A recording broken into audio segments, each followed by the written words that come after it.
karya Al-Imam Al-Ghazali rahimahullah. Pada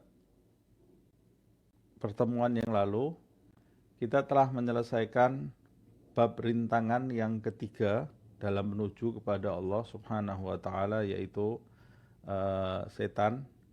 Bagaimana kita sama-sama mempelajari jerat dan tipu daya setan yang luar biasa bagi setiap anak Adam yang ingin mendekatkan dirinya kepada Allah Subhanahu wa taala. Dan Imam Ghazali juga sudah mengajarkan bagaimana cara mengatasi semua itu. Nah, kemudian kita masuk kepada rintangan yang keempat. Rintangan yang keempat ini adalah nafsu. Berkata Al-Imam Al-Ghazali rahimahullah wa nafa'ana bihi fid dharain amin. Thumma 'alaika asamakallahu wa iyana. Semoga Allah menjaga kita semua, saya dan kalian, kata Imam Ghazali. Kemudian setelah kita membahas 3 rintangan di belakang, kita masuk ke rintangan yang keempat. Wajib bagimu atau harus bagimu bil hadari min hadhihin nafsi al-ammarati bisu'i.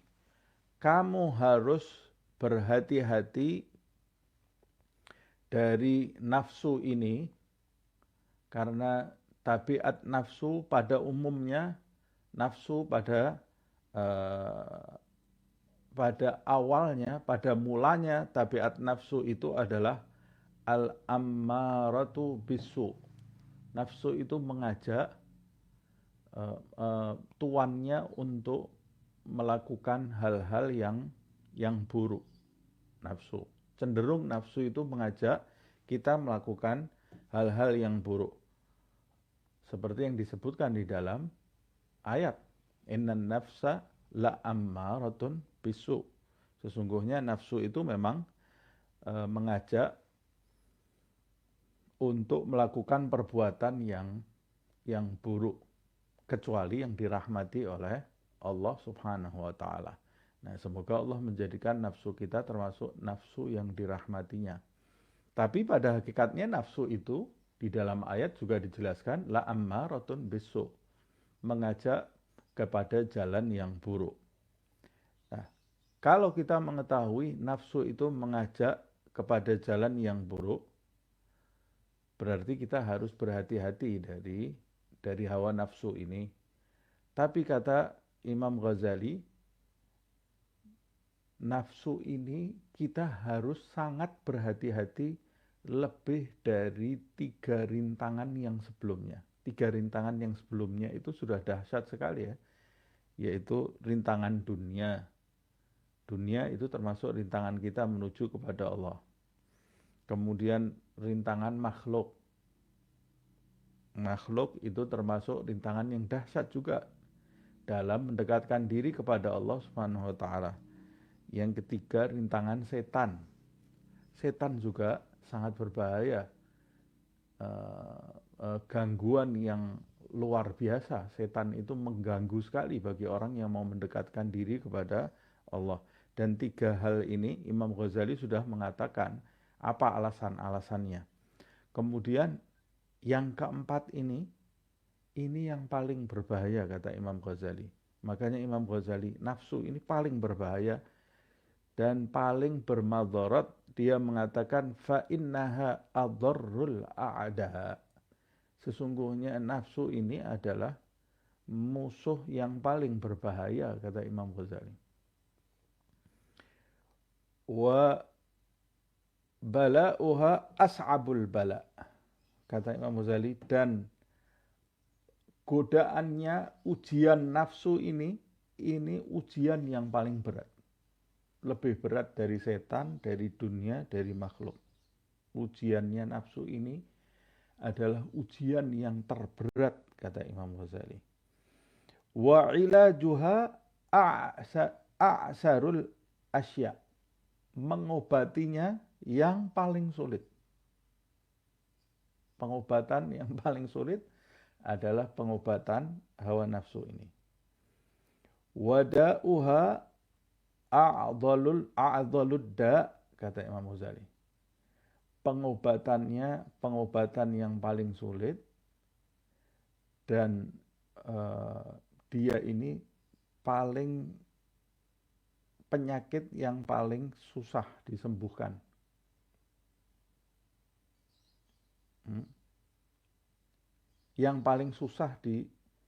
Penyakit yang paling susah disembuhkan dan paling susah diobati. Wadawa'uha ashkalud dawa.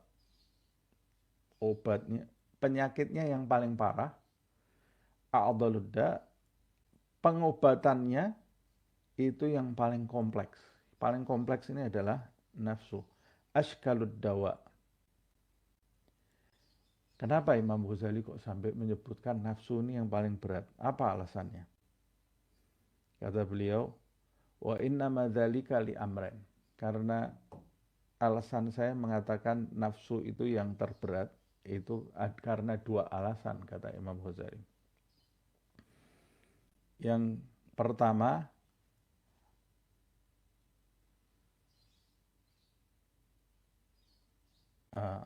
annahu aduwwun min dakhilin. Yang pertama, nafsu itu adalah musuh yang berasal dari dalam. Musuh yang berasal dari dalam. Tapi rintangan yang sebelumnya, 3 rintangan ini, semua ada di luar. Nafsu ini, rintangan nafsu ini ada di dalam diri kita sendiri. Jadi nafsu ini ibarat kalau dalam istilah musuh dalam selimut nafsu ini. Musuh dalam selimut itu, nafsu itu dia bisa, kalau tidak ditundukkan, dia bisa jadi pengkhianat. Pengkhianat bagi tuannya sendiri. Karena apa yang dia sukai, itu jadi cita-citanya setan. Menjadi cita-cita setan, apa yang disukai oleh nafsu itu. Annahu aduwwun min dakhil. Dia itu musuh yang ada di dalam diri kamu sendiri. Wallassu, dan dia itu wallassu idza kana min dakhilil baiti azzatil hilatu fihi wa 'azumad dararu. Nah, ini kata Imam Ghazali, kalau nafsu itu mau diumpamakan seperti al-las, las itu pencuri, nafsu itu kalau mau diibaratkan seperti pencuri, maka pencuri yang pencuri orang dalam, pencuri kalau orang dalam sendiri yang mencuri, itu kata Imam Ghazali, azzatil hilah fihi, maka cara untuk menanganinya akan lebih sulit.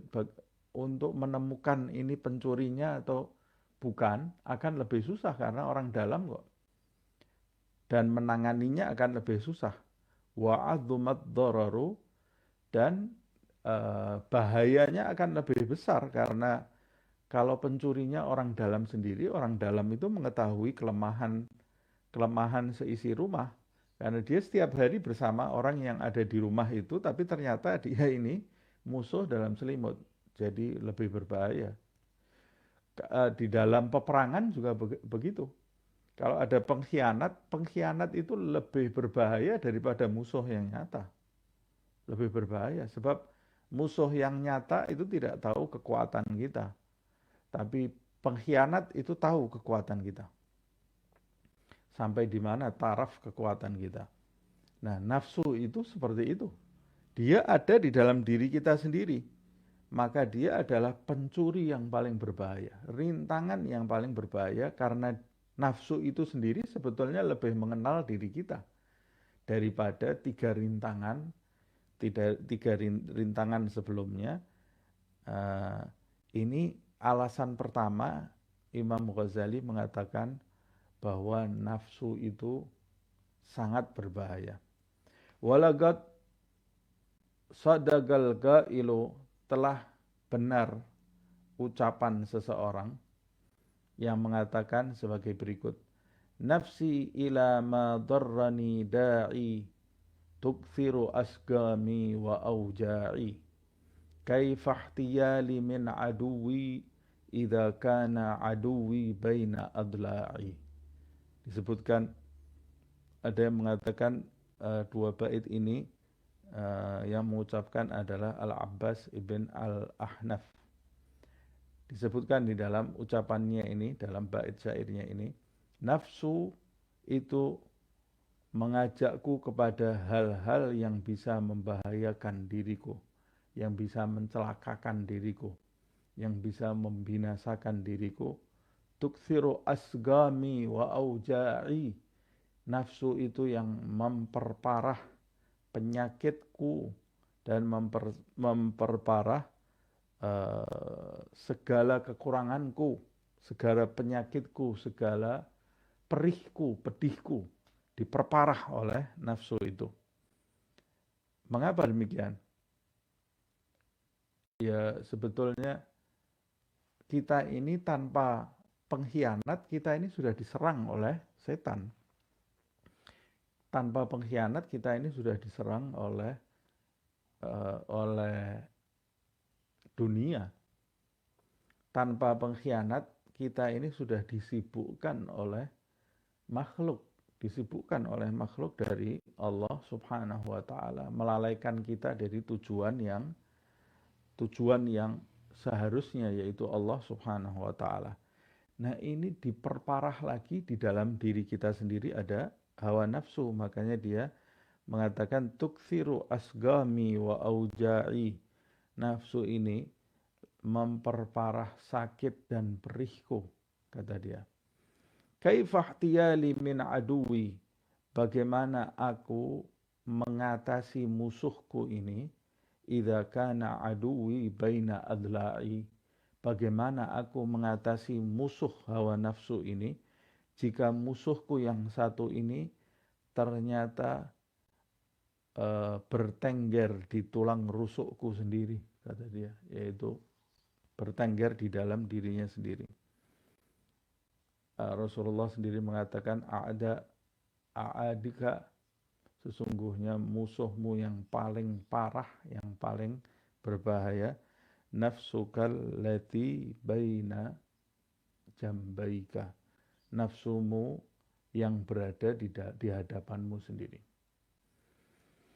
Nah, ini sesuai dengan hadis Rasulullah SAW tersebut. Wathani, jadi alasan pertama kenapa nafsu itu berbahaya, karena nafsu itu ada di dalam diri kita sendiri. Alasan yang kedua, mengapa nafsu itu berbahaya? Annahu aduwwun mahbub. La haula wala quwwata illa billah. Alasan yang kedua, kenapa nafsu itu berbahaya? Karena nafsu itu adalah musuh yang dicintai oleh Tuhannya sendiri. Musuh yang dicintai. Maksudnya dicintai itu kita ini sebetulnya sepakat dengan hawa nafsu. Banyak hal-hal yang menjadikan kita ini sepakat dengan hawa nafsu. Sebab nafsu itu diri kita sendiri, ada di dalam diri kita sendiri. Jadi manusia itu memang cenderungnya kepada hal-hal yang disukai oleh nafsu. Karena nafsu itu sesuai dengan syahwat-syahwat hewani yang ada di dalam diri manusia itu. Makanya kalau manusia tidak berakal, tidak mau menundukkan keinginan hawa nafsunya, ya dia itu seperti binatang hidupnya. Allah Subhanahu wa taala memberikan akal di dalam diri kita. Dengan akal itu kita bisa berpikir nafsu itu walaupun kalau dipenuhi menyenangkan, tapi kesenangannya pasti hanya sementara. Kita harus menggunakan akal kita untuk menundukkan hawa nafsu kita agar tidak selalu dipenuhi, sebab jika selalu dipenuhi maka akan bermadarat bagi diri kita. Baik itu secara lahiriah, apalagi lebih-lebih secara batiniah. Kalau dibiarkan nafsu itu senangnya makan terus. Kalau kita tidak menggunakan akal kita, membiarkan nafsu itu makan terus, secara fisik pun akan terjadi penyakit di mana-mana. Lebih-lebih lagi secara batiniah. Nafsu itu senangnya kan makan, minum, tidur, kemudian bicara terus tanpa berhenti. Itu hal-hal yang disukai nafsu. Itu nanti akan kita bahas. Nah, nafsu itu aduun mahbub. Musuh yang paling musuh yang dicintai, nafsu itu. Nah, alasannya disebut mahbub ya seperti yang saya sebutkan tadi, karena sesuai. Makanya jalan menuju surga itu sulit, sebab di depannya ya ada nafsu itu, ada nafsu yang harus ditundukkan. Jalan menuju surga itu sebetulnya tidak sulit, tapi yang menjadikan sulit itu nafsu yang ada di dalam diri kita sendiri. Nah, itu yang menghalangi kita menuju ke surga. Makanya Rasulullah SAW sendiri kan bersabda, huffatil jannah bil makarih wa huffatin nar bis syahwat. Kenapa sih kita ini kok kita mau berbuat yang tidak baik itu kok enak-enak gitu ya. Yang sesuatu yang mendatangkan penyakit itu yang enak-enak. Sesuatu yang mendatangkan kebaikan itu yang sulit. Kadang-kadang sesuatu yang tidak enak yang mendatangkan kebaikan itu. Nah, umumnya yang mendatangkan kebaikan itu yang tidak enak. Yang tidak enak bagi orang yang nafsunya masih berkuasa di dalam dirinya, belum ditundukkan. Mengapa? Sebab Rasulullah SAW bersabda, huffatil jannah bil makarih. Surga itu oleh Allah Subhanahu wa Ta'ala diliputi oleh hal-hal yang tidak disukai oleh hawa nafsu. Wa huffatin nar bisyahwat, dan neraka itu diliputi oleh Allah Subhanahu wa Ta'ala dengan hal-hal yang disukai oleh hawa nafsu. Nah, makanya kemudian ada orang mengatakan, jalan menuju surga itu lebih susah. Menuju surga itu susah. Menjadi orang baik itu susah. Sebetulnya tidak susah. Tapi yang menjadikan itu susah karena nafsu kamu yang ada di dalam diri kamu. Sebab nafsu itu condong menuju kepada neraka daripada surga. Seperti yang disabdakan oleh Rasulullah SAW.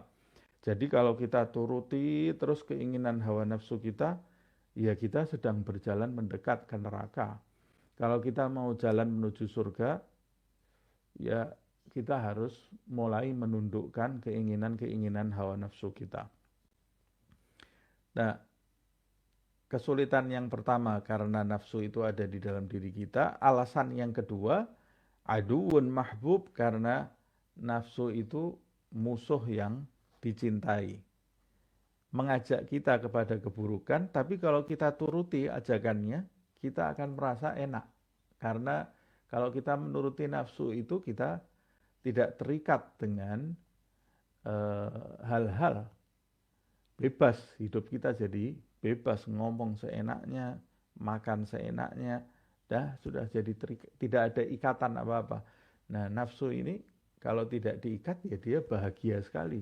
Kebahagiaan nafsu itu ada di dalam diri kita. Kalau nafsu bahagia, ya kita ikut merasakan kebahagiaan itu, karena nafsu itu bagian dari dalam diri kita. Tapi kalau kita punya akal, kan kita akan berpikir, lah ini kebahagiaan, tapi kebahagiaan yang semu, kebahagiaan fata morgana. Nah, makanya harus menggunakan akal. Nanti akan diajarkan oleh Imam Ghazali. Wal insanu amma an aibi mahbubihi. Ini kok. Amin an aibi mahbubihi. Manusia itu amin an aibi mahbubihi. Manusia itu buta terhadap kekurangan yang dicintai. Manusia itu kalau sudah cinta kepada seseorang atau cinta kepada sesuatu, maka dia tidak akan melihat kekurangan dari apa yang dia cintai itu. Ya kalau ada kekurangannya, ya sudah, itu kekurangan itu bisa dia anggap kelebihan. Kalau dia sudah cinta terhadap sesuatu, manusia itu, yang kurang itu tidak kelihatan, atau bahkan yang kurang itu akan dia anggap sesuatu kelebihan. Jadi kalau dia sudah menyukai sesuatu, ya sudah, seperti itu sifatnya manusia. Manusia kalau cinta kepada anaknya, ya anaknya punya kekurangan seperti apa, dia tidak akan melihat kekurangan anak itu. La yakad yabsuru aibahu, hampir-hampir dia tidak melihat ada kekurangan dalam apa yang dia cintai. Hampir dia tidak melihat kekurangan. Nah, manusia itu cinta, kata Imam Ghazali, manusia cinta terhadap hawa nafsunya.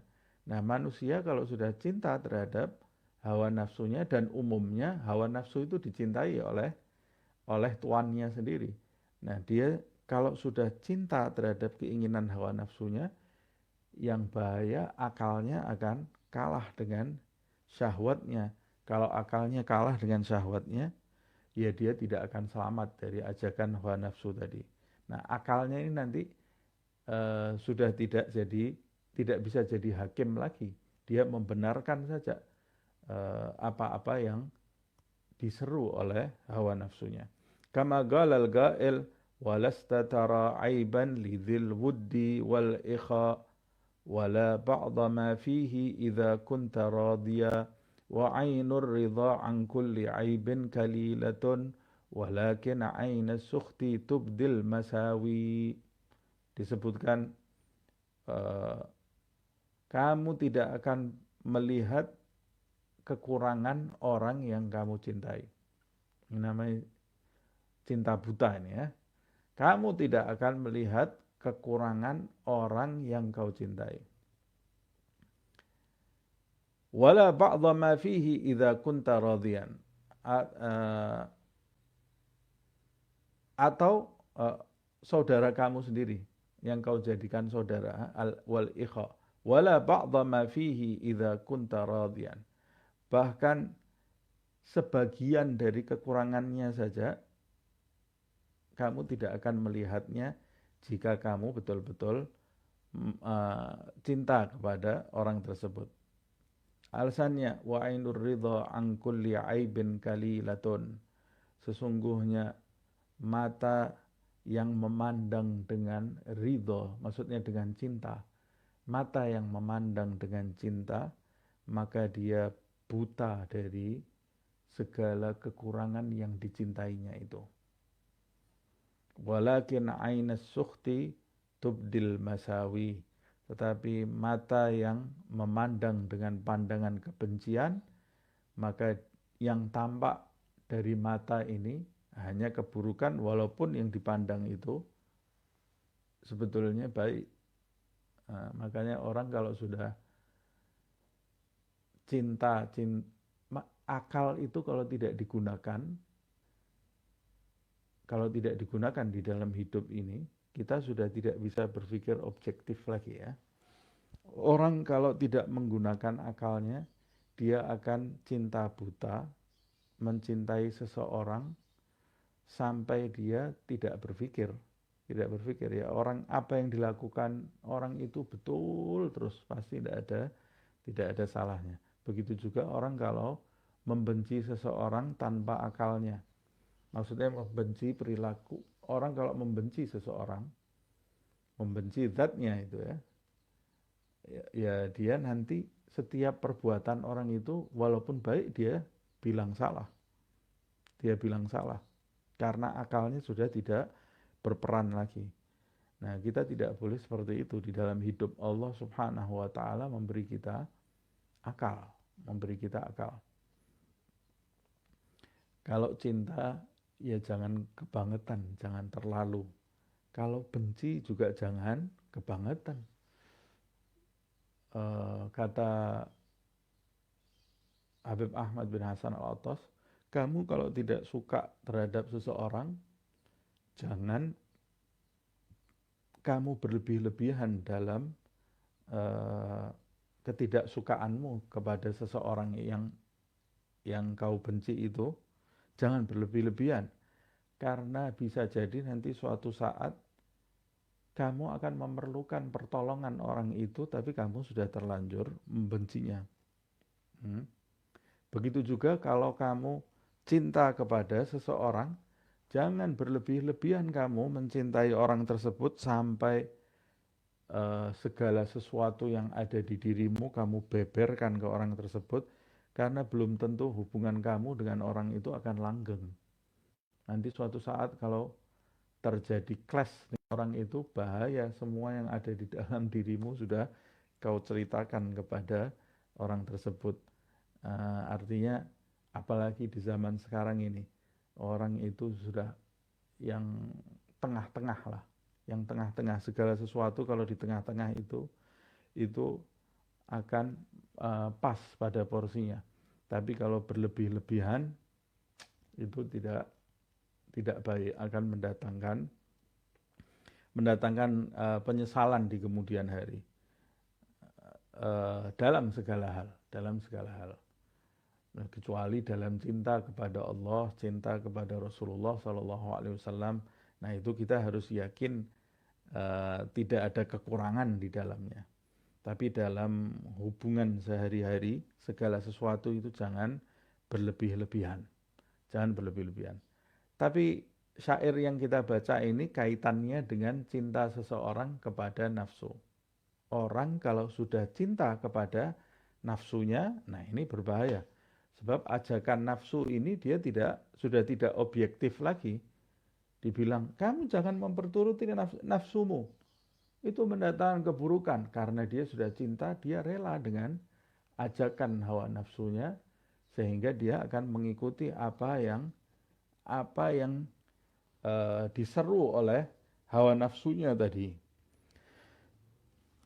Nah, disebutkan di dalam ta'liq, dua bait ini bersumber diucapkan oleh Abdullah ibn Muawiyah.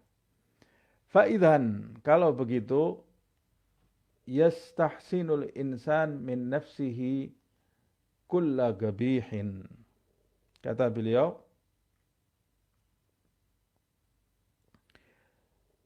kalau manusia itu menganggap baik segala keburukan yang dilakukan oleh hawa nafsunya, wala yakadu yattali'u ala aibin laha wa hiya fi adawatiha wa adrariha, fama awshaka ma tugi'uhu fi kulli halakin wa fadihatin wa huwa la yash'ur illa an yahfadhahu Allah ta'ala bifadlihi wa yu'inahu 'alaiha birahmatihi.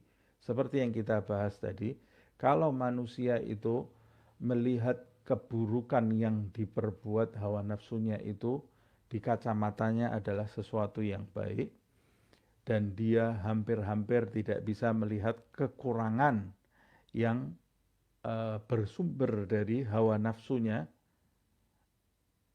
bersumber dari musuh dan yang musuhnya, dan dari musuh yang paling berbahaya ini, maka hampir tidak diragukan lagi, manusia yang seperti ini pasti akan mengarah kepada kebinasaan di dalam hidupnya, dan dia tidak merasa kalau dirinya sedang berada di dalam kebinasaan atau berjalan menuju kepada kebinasaan dirinya sendiri. Bayangkan, ini kan berbahaya sekali ini. Dia tidak merasa dirinya sedang berada di dalam kebinasaan, karena dia tidak merasakan dirinya berada ke arah kebinasaan, ya dia melewati itu dengan santai, dengan tenang. Sudah, dia akan memperturuti keinginan hawa nafsunya.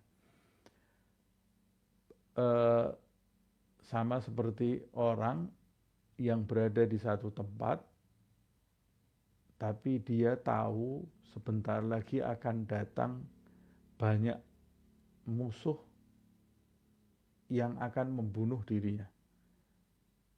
Dia tahu 3 hari lagi umpamanya akan datang sekelompok musuh yang akan menghabisi dia.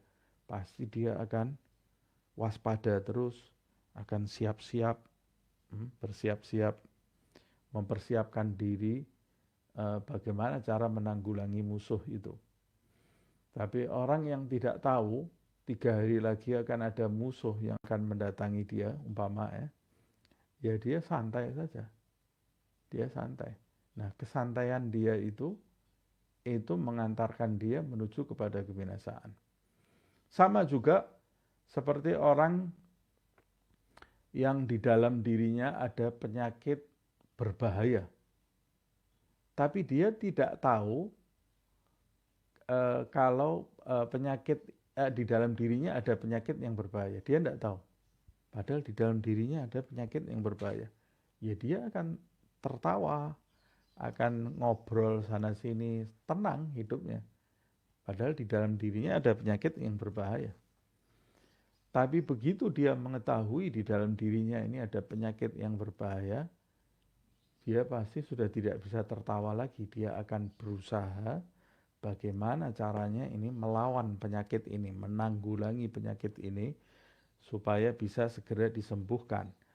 Nah, karena banyak manusia ini terkecoh oleh hawa nafsu, dia menganggap hawa nafsu itu akan menyenangkan hidupnya, maka manusia itu merasa hawa nafsu itu adalah sahabatnya, padahal dia itu musuh atau rintangan yang harus ditundukkan.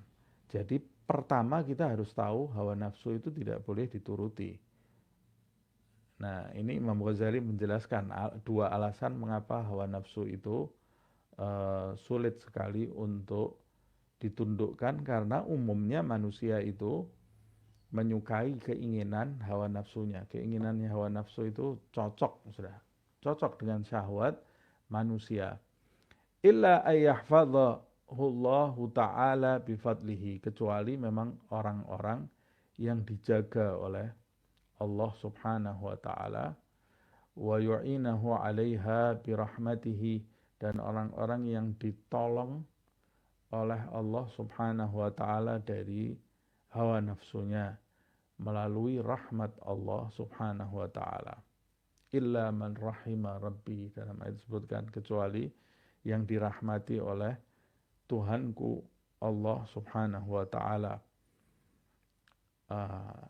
Semoga Allah subhanahu wa ta'ala menjaga diri kita dari ajakan hawa nafsu ini dan menolong kita untuk menundukkan syahwat, ajakan-ajakan keinginan hawa nafsu ini. Kemudian berikutnya, thumma aqul, kemudian aku berkata, ta'ammal ayyuhar rajulu nuktatun wahidatun mugni'atun, nuktatan wahidatan mugni'atan. Renungkanlah, wahai saudaraku,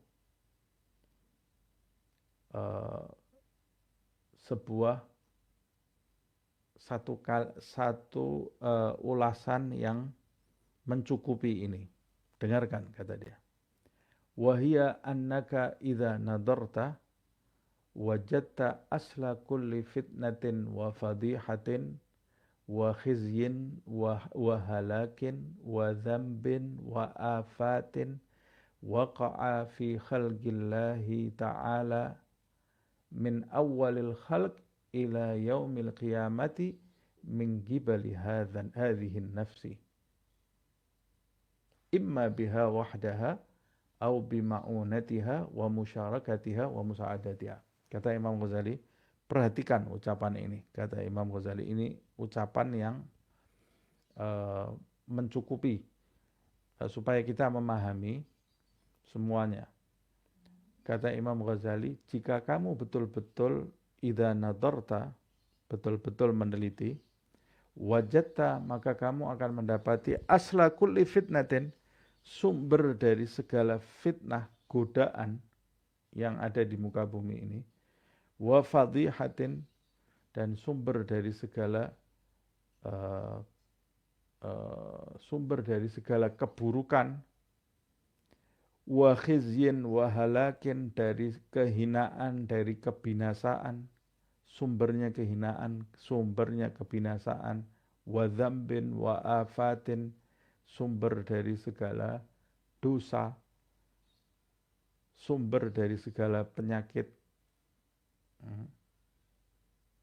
asal usulnya dosa, penyakit, kebinasaan, kehinaan, kerendahan yang terjadi pada diri makhluknya Allah Subhanahu wa taala, dari mulai awal penciptaan, yaitu dari mulai Adam sampai hari kiamat nanti, dari mulai awal penciptaannya Adam sampai hari kiamat nanti, segala sesuatu yang terjadi pada makhluk, segala kebinasaan, keburukan, kehinaan, penyakit yang terjadi pada makhluk, min qibali hadhihin nafs, sumbernya dari hawa nafsu, dari musuh dalam selimut ini, dari hawa nafsu ini. Imma biha wahdaha, bisa jadi sumbernya murni karena hawa nafsu, au bima'unatiha wa musyarakatiha wa musa'adatiha, atau tidak murni dari hawa nafsu, bisa jadi dari setan atau dunia atau makhluk, tapi itu semua, setan, dunia, makhluk, itu bisa ikut menyakiti kita, ikut membinasakan kita, ikut menghinakan kita, ikut menjadikan kita ini rendah, ikut menghalangi kita. Itu semua bisa terjadi karena pengkhianat, bantuan pengkhianat yang ada di dalam diri kita ini sendiri, yaitu karena bantuan pertolongan dari hawa nafsu tadi. Karena setan itu bisa menjadikan kita lupa kepada Allah Subhanahu wa taala, biasanya karena dia kerjasama dengan hawa nafsu kita ini. Dia bisa menjadikan kita tergelincir menuju ke dalam perbuatan dosa karena nafsu kita kerjasama dengan setan. Setan itu kerjasama dengan hawa nafsu kita. Dia dibantu oleh hawa nafsu kita, ditolong oleh hawa nafsu kita, sehingga memudahkan setan dalam menjatuhkan kita. Allah sendiri sudah mengatakan di dalam ayat suci Al-Quran, pada hakikatnya tipu dayanya setan itu lemah. Tipu dayanya setan lemah. Tapi karena dia mendapat bantuan dari hawa nafsu, setan itu ngajaknya ke neraka, ya neraka sesuai dengan keinginan hawa nafsu. Ya sudah, jadi dia bisa dengan lancarnya menyerang kita, setan ini, melalui bantuan hawa nafsu itu. Fa'awwalu ma'siyatin lillahi ta'ala kanat min iblis. Maksiat yang pertama kali terjadi kepada Allah Subhanahu wa ta'ala itu berasal dari iblis. Wa kana sababuhu, ini maksiat yang pertama kali terjadi bersumber dari iblis ini ya. Wa kana sababuhu ba'dal ghada'is sabiq hawan nafs bi kibriha wa hasadiha. Sebab iblis melakukan perbuatan maksiat itu setelah Allah Subhanahu wa taala menetapkan sejak zaman azali bahwa iblis itu memiliki hawa nafsu, maka dengan hawa nafsunya itu iblis itu menjadi sombong dan dengki. Nah, itu pertama kali maksiat yang terjadi yang disebutkan oleh Allah di dalam Al-Quran, maksiatnya iblis, yaitu maksiat sombong, maksiat iri hati yang muncul dari iblis, sumbernya dari hawa nafsu itu. Al-gadhu ba'da ibadati thamanina alfa sanatin fi magila fi bahrid dalal. Bayangkan iblis ini bermaksiat kepada Allah subhanahu wa ta'ala karena tunduk kepada keinginan hawa nafsunya.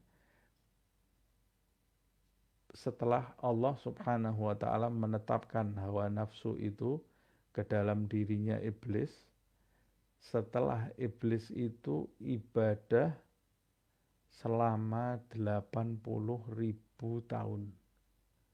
80.000 tahun dia ibadah kepada Allah subhanahu wa ta'ala.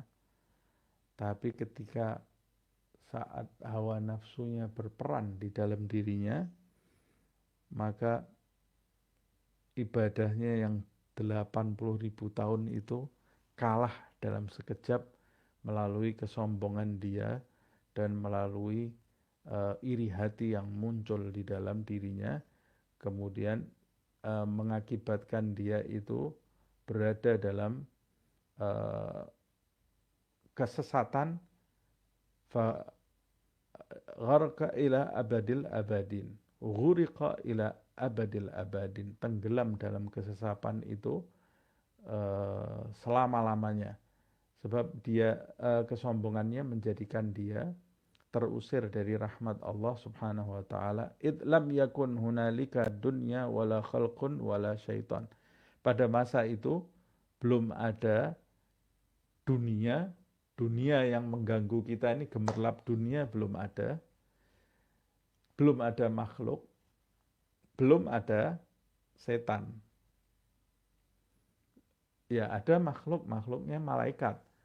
Malaikatnya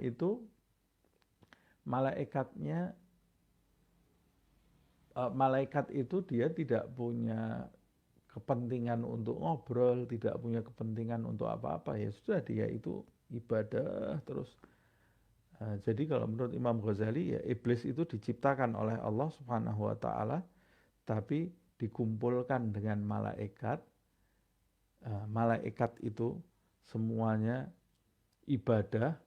Iblis ini dari jenis lain, dia bukan dari jenis malaikat. Ibadah dia bareng dengan malaikat itu selama 80.000 tahun. Ini kalau menurut ceritanya Imam Ghazali ya.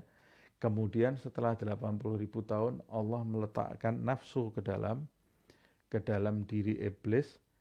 Detik itu juga setelah nafsu diletakkan, iblis itu sombong, kemudian iri hati, dan kemudian terusir dari rahmat Allah subhanahu wa ta'ala. Kok bisa iblis itu bermaksiat setelah 80.000 tahun? Padahal dunia belum ada, tidak ada dunia yang mengganggu, tidak ada setan, belum ada. Lah pemimpinnya setan itu iblis, gitu ya. Setannya belum ada. Khalqun, makhluk yang ada di sekitarnya, malaikat semuanya ahli ibadah, tidak ada yang menyibukkan dia. Nah, berarti dari mana sumber kemaksiatan iblis itu? Sumber kemaksiatannya dari hawa nafsu. Nah, balkanatin nafsu bikibriha wa hasadiha, kata Imam Ghazali. Nafsu itu yang menjadikan iblis itu sombong dan menjadikan iblis itu iri hati. Fa'amilat bihi ma'amilat, sehingga dia mengakibatkan iblis itu melakukan keburukan seperti apa yang dilakukan. Ini Imam Ghazali mau menjelaskan bahwa sumbernya penyakit itu ya hawa nafsu itu. Sumbernya penyakit itu hawa nafsu. Nah, contohnya ya iblis ini, belum ada setan, belum ada dunia, belum ada makhluk yang menyibukkan dirinya, dia sudah berbuat maksiat kepada Allah subhanahu wa ta'ala setelah Allah meletakkan hawa nafsu. Tsumma dzambu Adam wa Hawa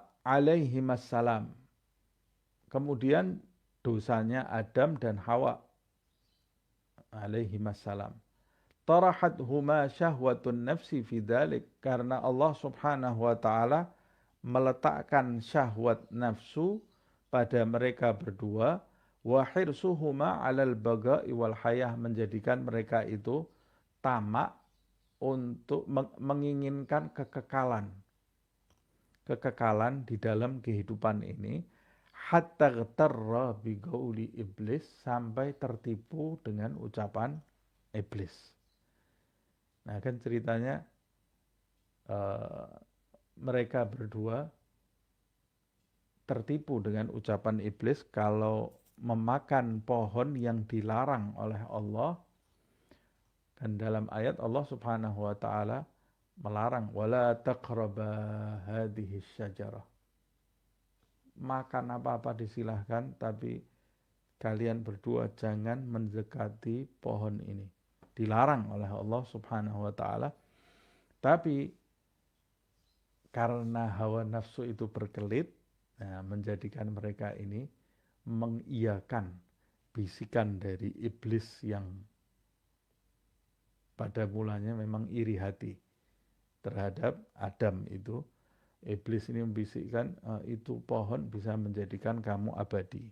Nah, nafsu itu mendukung kerja iblis tadi. Kemudian Adam itu memetik salah satu buahnya, lalu telanjang dia dari segala kemuliaan. Makanya buahnya kemudian disebut-sebut dengan buah khuldi. Buah khuldi, padahal tidak ada namanya di dalam Al-Quran. Disebut buah khuldi karena berasumsi siapa yang makan buah itu akan hidup khulud, kekal selama-lamanya. Al-khuldun itu artinya kekal, gitu ya. Al-baga' wal haya.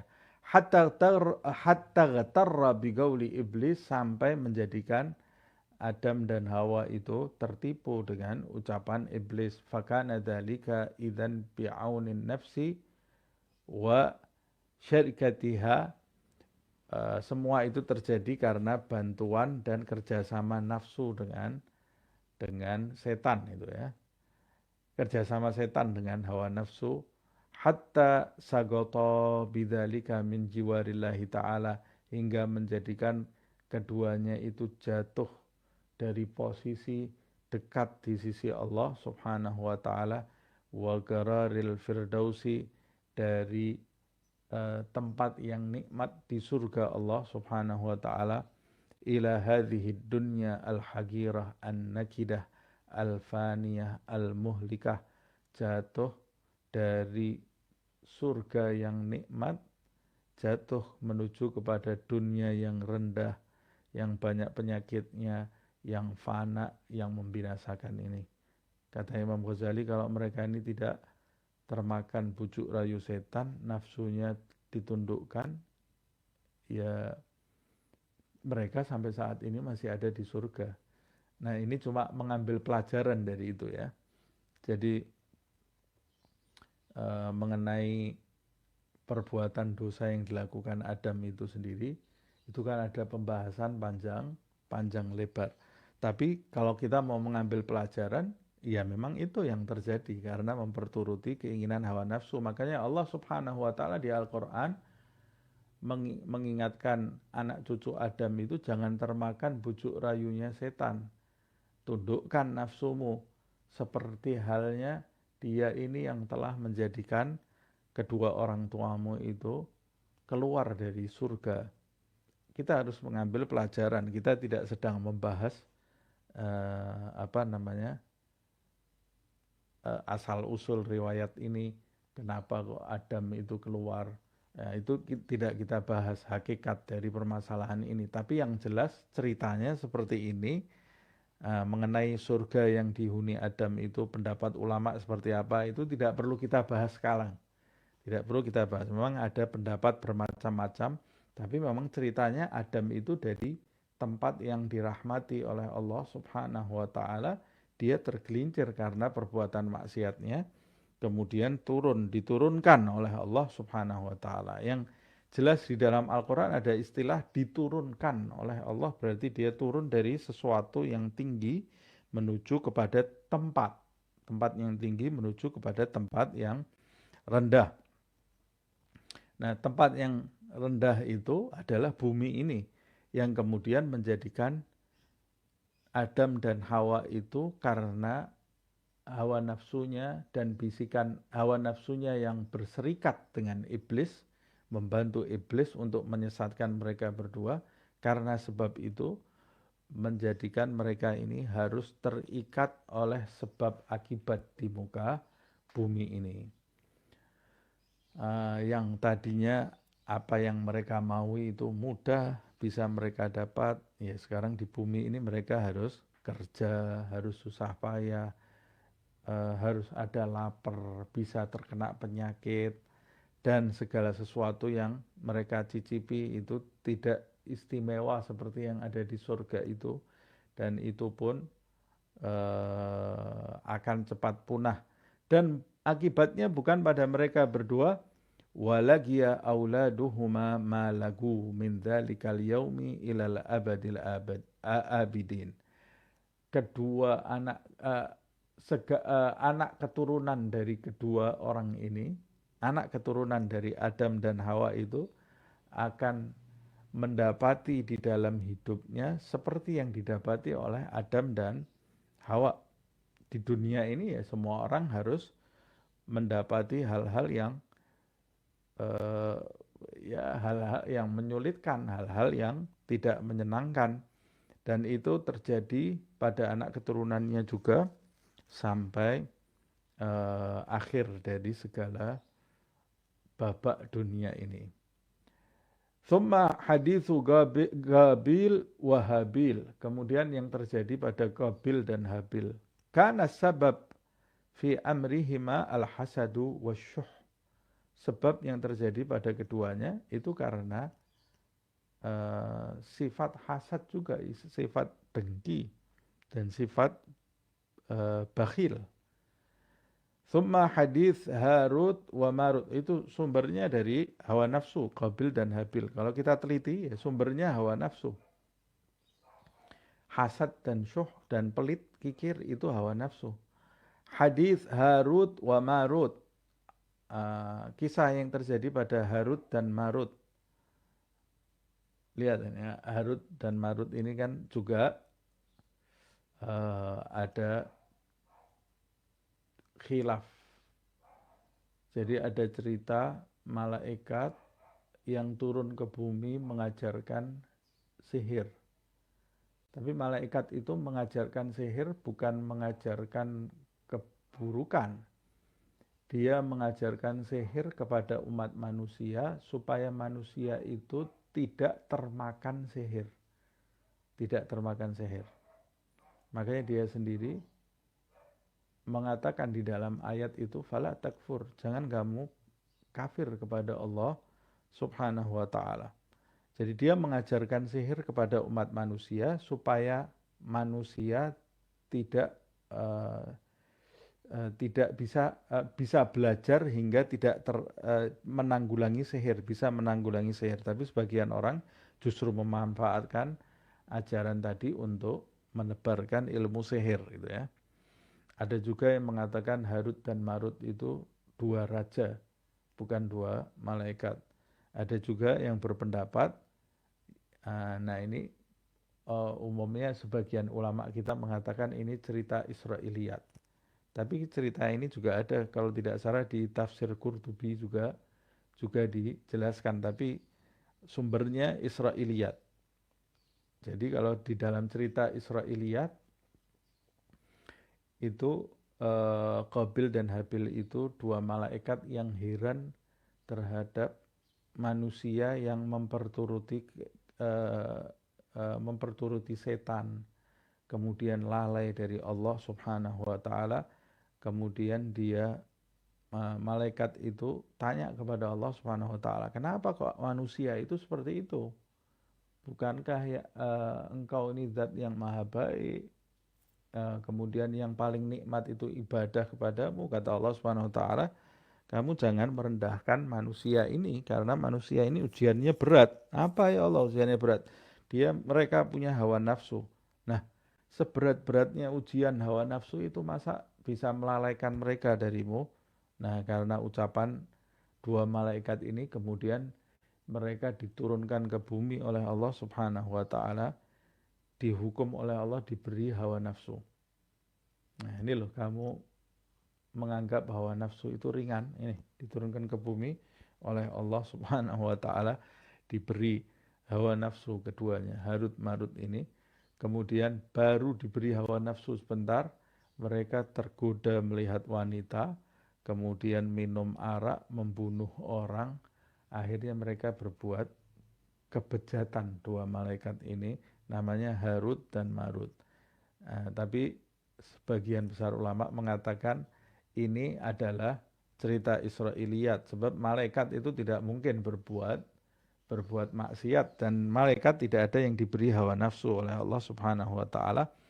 Cerita atau riwayat yang paling tepat adalah riwayat yang mengatakan ya itu malaikat diutus oleh Allah Subhanahu wa taala untuk menguji umat manusia, makanya dia sendiri malaikat itu mengatakan di dalam ayat itu innama nahnu fitnatun fala takfur.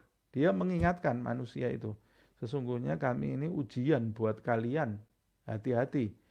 Jangan kalian itu kafir kepada Allah, jangan kufur kepada Allah Subhanahu wa taala.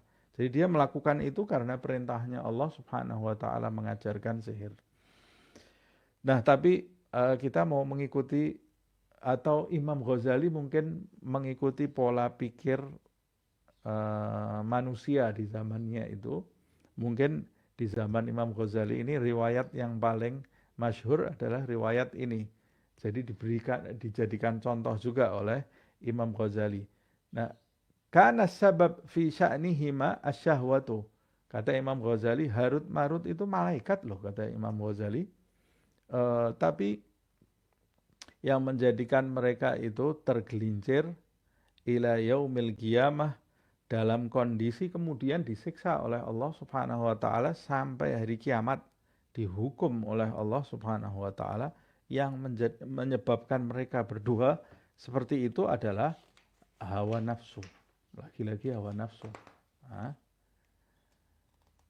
Fala tajid fil khalqi fitnatun wala fadihatun wala dalalan wala ma'siyatan illa wa asluha an-nafs wa hawaha wa illa kana al-khalq fi salamatin wa khair. Maka dari cerita yang saya sampaikan, dan kalau kamu meneliti semua kejadian yang terjadi pada umat manusia, maka kamu akan mendapati, bahkan semua makhluk, kamu akan mendapati tidak ada godaan, keburukan, kesesatan, maksiat yang terjadi pada makhluk Allah Subhanahu wa taala kecuali sumbernya hanya dari hawa nafsu. Andai kata orang itu tidak punya hawa nafsu, maka dia pasti akan selamat dan baik. Salah satu contohnya malaikat. Malaikat itu tidak ada hawa nafsunya. Nah, makanya dia semua malaikat itu baik, semua malaikat itu selamat. Tapi manusia diberi hawa nafsu, menjadikan ada manusia yang baik, ada manusia yang buruk, ada manusia yang selamat, ada manusia yang sesat, yang binasa. Siapa manusia yang selamat? Yang berhasil menundukkan nafsunya. Siapa manusia yang binasa? Yang memperturuti hawa nafsunya. Siapa manusia yang baik? Yang menundukkan nafsunya. Siapa manusia yang buruk? Yang memperturuti keinginan hawa nafsunya.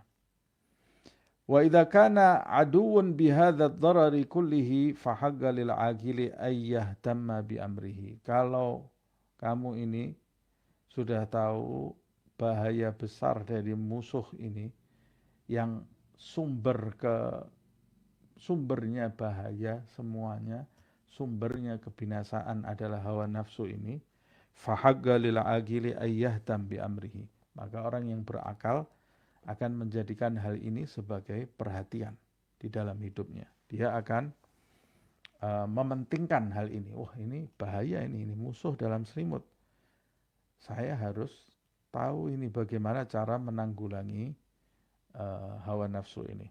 Wallahu ta'ala waliyut taufiq wal hidayah bifadlihi. Dan Allah subhanahu wa ta'ala itu pemiliknya taufik dan hidayah, ada dalam karunia Allah subhanahu wa ta'ala. Taufik hidayah itu ada dalam genggaman dan karunia Allah subhanahu wa ta'ala. Orang yang mendapat petunjuk dari Allah subhanahu wa ta'ala, maka dia akan diberi kesadaran oleh Allah subhanahu wa ta'ala untuk waspada terhadap hawa nafsu ini dan menundukkan keinginan-keinginannya. Kemudian Imam Ghazali menyebutkan famal hilatu idzan lana fi hadhil adu. Kalau begitu apa cara kita apa cara kita dalam menghadapi hawa nafsu ini? Bagaimana cara kita menghadapi hawa nafsu ini?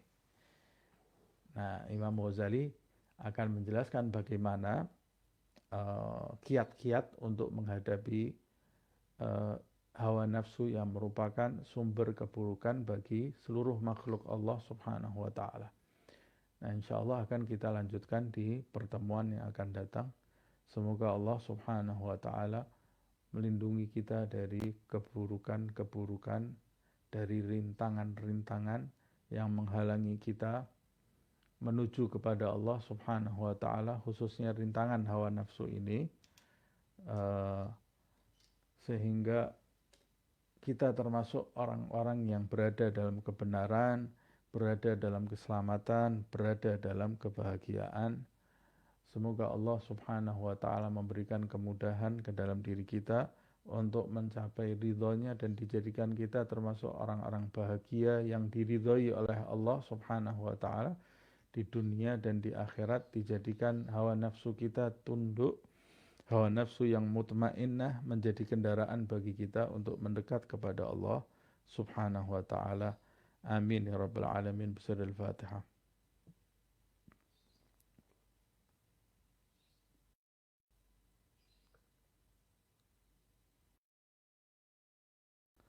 Subhanakallahumma wa bihamdika asyhadu an la ilaha illa anta astaghfiruka wa atubu ilaik. Subhana rabbika rabbil izzati amma yasifun wa salamun alal mursalin walhamdulillahi rabbil alamin wal afu minkum.